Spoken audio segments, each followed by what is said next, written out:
వాగ్దానం. సమీపించరాని తేజస్సునందు వసించు అమరుండవే, శ్రీమంతుడవే, సర్వాధిపతివే, ఈ సర్వము నాకిచ్చితివే. ఆమేన్. ఇప్పుడు మన వాగ్దానం, సమీపించరాని తేజస్సులో ఆయన మాత్రమే వసించును. అమరత్వం గలవాడై ఉన్నాడు. మనుషుల్లో ఎవడనూ ఆయన చూడలేదు.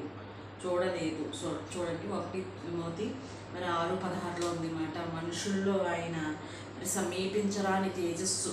ఆయన తేజస్సును మనం చూడలేమన్నమాట. మనుషుల్లో ఎవరిని ఆయన చూసి ఆ యొక్క వెలుగుని, తేజోమయ మహిమను చూసి ఉండలేరన్నమాట. మరి మోషే పర్వతం మీద ఎలాగా సొమ్మసిల్లి పడిపోయాడు, అలా వెలుగు చూసి అటువంటి దేవుడు మన దేవుడు. మరి ధవలవర్ణుడు, రత్నవర్ణుడు, మరి ఎంతగానో పూజింపదగినవాడు.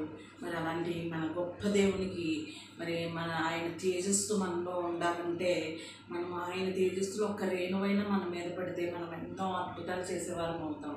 మరి అలాంటి దేవుణ్ణి కొనియాడుతూ మనం మరి ముందుకు సాగాలని దేవుని